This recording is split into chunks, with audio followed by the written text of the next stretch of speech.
మీరే చూడండి. ఎన్నికలప్పుడు జగనన్న ఇది చెప్పాడు. ఎన్నికలు అయ్యాయి, 58 నెలలు అయ్యాయి.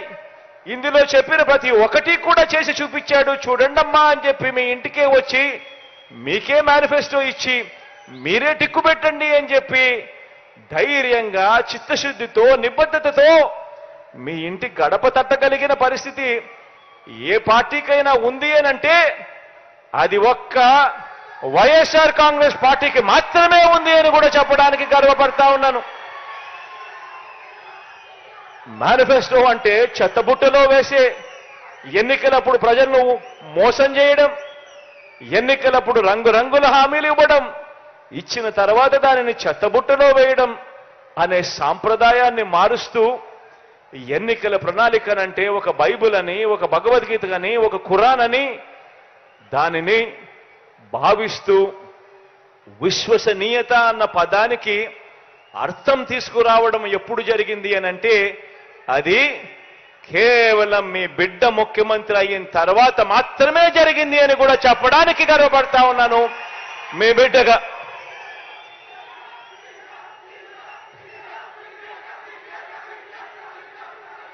మరో వంక మనకు ప్రతిపక్షంగా ఉన్న చంద్రబాబు గారిని చూడండి, దత్తపుత్రుడిని చూడండి. మరో వంక మనకు ప్రతిపక్షంగా ఉన్న చంద్రబాబు నాయుడుని చూడండి, దత్తపుత్రుడిని చూడండి. వీరిద్దరు పేరు చెబితే అక్క చెల్లెమ్మలకు ఏం గుర్తుకొస్తుంది అని చెప్పి నేను అడుగుతా ఉన్నాను. చంద్రబాబు పేరు చెప్తే 14 సంవత్సరాలు ముఖ్యమంత్రిగా ఉన్న వ్యక్తి, 3 సార్లు సీఎం అయిన వ్యక్తి, ఇటువంటి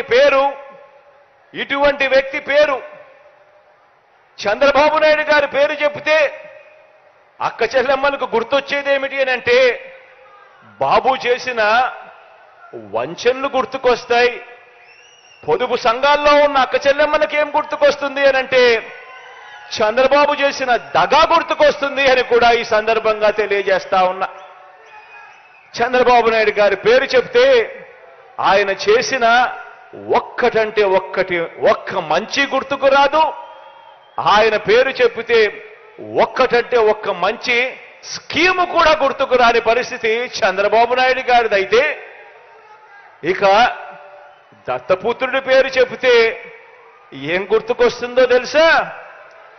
నా అక్క చెల్లెమ్మలకు దత్తపుత్రుడి పేరు చెబితే వివాహ వ్యవస్థను భ్రష్టు పట్టించే ఓ మోసగాడు గుర్తుకొస్తాడు.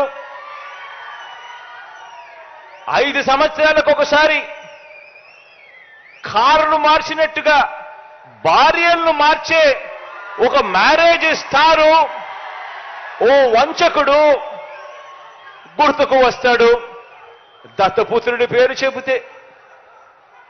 ఆలోచన చేయమని అడుగుతా ఉన్నా. ఒకరికి విశ్వసనీయత లేదు, మరొకరికి విలువలు లేవు. ఈ విశ్వసనీయత లేని, ఈ విలువలు లేని వీరు, ఈ విశ్వసనీయత లేని, ఈ విలువలు లేని వీరు 3 పార్టీలుగా ఇవాళ కూటమిగా ఏర్పడి, 3 పార్టీలుగా కూటమిగా ఈరోజు ఏర్పడి, ఈరోజు మీ బిడ్డ మీదకి యుద్ధానికి వస్తున్నారు. కాదు, మీ బిడ్డ మీదకి రాదు, మీ బిడ్డ మీదకి కాదు యుద్ధానికి వీళ్ళు వచ్చేది. 3 పార్టీలుగా వీళ్ళు కూటమిగా ఏర్పడి పేదవాడి భవిష్యత్ మీదకి వీళ్ళు యుద్ధానికి వస్తా ఉన్నారు.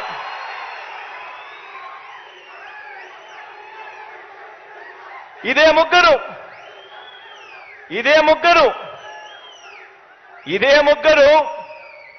ఇదే చంద్రబాబు, ఇదే పవన్ కళ్యాణ్, ఇదే దత్తపుత్రుడు, ఇదే బీజేపీతోనే కలిసి 2014లో కూడా ఇప్పుడు చెప్తా ఉన్న మోసపూరిత వాగ్దానాలు మాదిరిగానే 2014లో కూడా ఇదే మాదిరిగా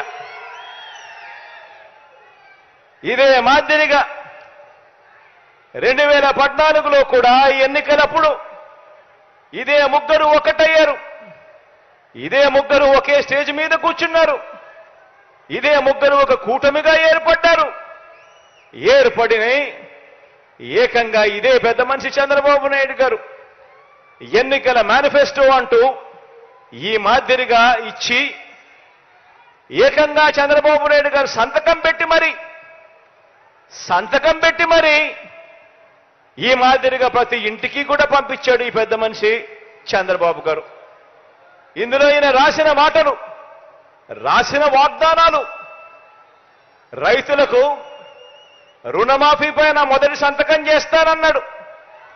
87,612 కోట్ల రూపాయల రైతుల రుణాలు మాఫీ చేస్తానని చెప్పి ఎగనామం పెట్టాడు. పొదుపు సంఘాల రుణాలు పూర్తిగా రద్దు చేస్తానన్నాడు. ఏకంగా 14,205 కోట్ల రూపాయలు నా అక్క చెల్లెమ్మలను అడ్డగోలుగా మోసం చేశాడు. మహిళా రక్షణకు ఉమెన్ ప్రొటెక్షన్ ఫోర్స్ ఏర్పాటు చేస్తామన్నారు. మహిళా రక్షణకు ఉమెన్ ప్రొటెక్షన్ ఫోర్స్ కథ దేవుడెరుగు. విజయవాడ నగరంలో ఏకంగా కాల్ మనీ సెక్స్ రాకెట్ నడిపించారు.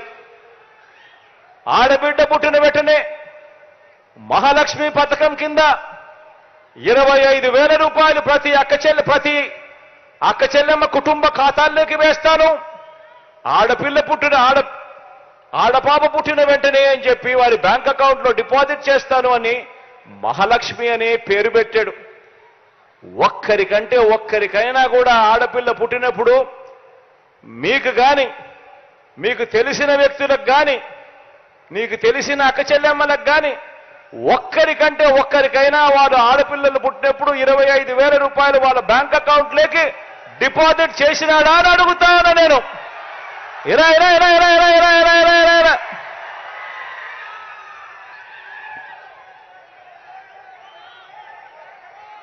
ఇంటికో ఉద్యోగం